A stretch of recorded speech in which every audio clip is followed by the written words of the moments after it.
Moi, je m'appelle Rachel Pressé. Je viens de Chapleau, Ontario. J'ai été chercher mes compétences à Formation Plus de Chapleau et c'est ça qui m'a permis de trouver un emploi dans ma communauté. Pourtant, l'avenir de Rachel aurait pu être fort différent.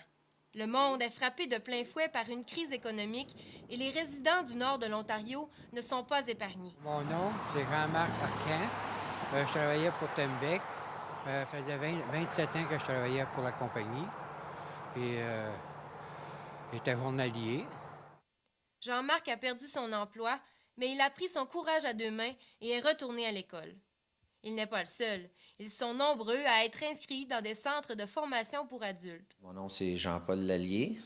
J'étais mécanicien monteur chez Excel Forest Products pour les 18 dernières années à peu près, mais ça fait une trentaine d'années en tout que je travaillais dans l'industrie forestière. Mais le cours de la vie a fait que, en ce moment, je suis en train de faire du recyclage pour m'inscrire au collège plus tard au mois de septembre. La crise économique n'étouffe pas la volonté des Nord-Ontariens à se prendre en main. Un seul truc pour tous, retourner à l'école. Mais pas n'importe quel. Il existe dans le nord de la province plusieurs centres de formation pour adultes et ils sont vraiment adaptés aux besoins de chacun.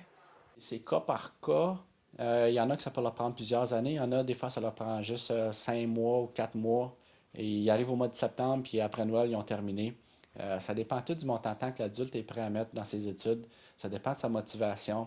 Ça dépend où est-ce que sont ses forces et ses faiblesses. Nous autres, on va se concentrer sur les forces, on va se concentrer aussi sur les faiblesses pour ramener l'adulte à un niveau raisonnable, un niveau de 11e année, un niveau de 12e année.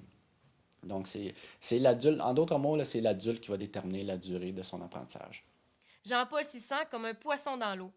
Ça va super bien. Il donne les questions. Tu n'as presque pas besoin du professeur. Là, une fois, peut-être deux fois par jour, je vais demander au professeur, mais c'est tellement bien expliqué que c'est facile. On dirait que ça te motive, là. Puis c'est tellement bien expliqué que c'est plus facile qu'on pense. Les programmes d'alphabétisation et de formation de base en littératie sont à la portée de tous, peu importe les objectifs de l'apprenant. Certains veulent décrocher un emploi, d'autres désirent poursuivre leur éducation ou encore aspirent à une plus grande autonomie. Pour Jean-Marc, toutes les raisons sont bonnes, suffit d'une dose de courage.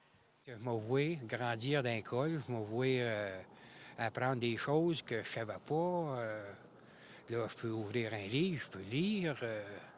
Mais ça a pris vraiment, vraiment du courage parce que quand j'ai commencé la première semaine puis que j'ai ouvert mes livres, pour moi, c'était du chinois.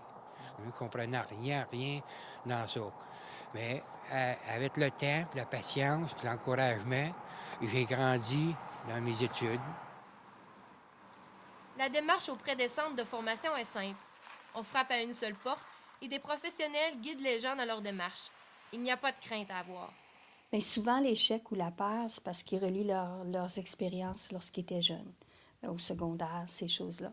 Dans les centres comme les nôtres, l'ambiance est différente. On a des tables, on n'a pas des pupitres. Les gens travaillent à leur propre rythme. C'est pas... si on a un groupe de 10, les 10 personnes vont être en différents niveaux, différents modules à tout moment.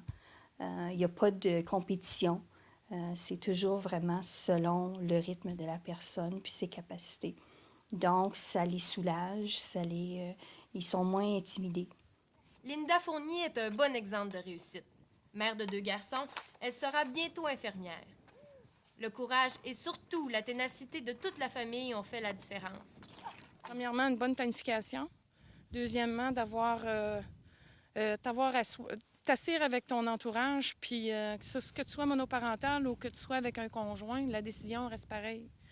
Si tu t'assois avec les gens avec qui tu vis, faut que ces gens-là, si toi, tu es prêt à sacrifier un quart de ta qualité de vie, il faut que les autres soient capables de le faire aussi. La province offre du soutien financier aux personnes en quête d'une nouvelle carrière. Les travailleurs qui ont perdu leur emploi et qui ont besoin de nouvelles compétences sont admissibles à certains programmes, dont deuxième carrière. Le rattrapage académique, les frais de scolarité, de déplacement, l'achat de manuels et les frais de garde sont inclus dans l'aide financière. Les centres de formation pour adultes sont un lien direct avec les employeurs. Dans un monde où la diversité des compétences est cruciale, le retour à l'école est un excellent moyen d'atteindre ses objectifs de vie. Puis je dirais, même la personne qui est déjà à l'emploi, si elle n'a pas sa 12e année, attends pas de perdre ton emploi pour t'inscrire, viens, puis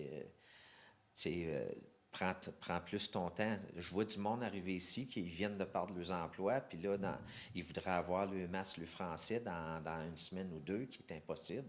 Fait que je recommanderais à quelqu'un, même si ton emploi semble sécure, si tu n'as pas ta 12e année, lève-toi, puis viens le faire par les soirs, par les fins de semaine, tranquillement, mais essaye de t'avancer un peu. Puis si jamais tu perds ton emploi, tu auras un pas d'avance.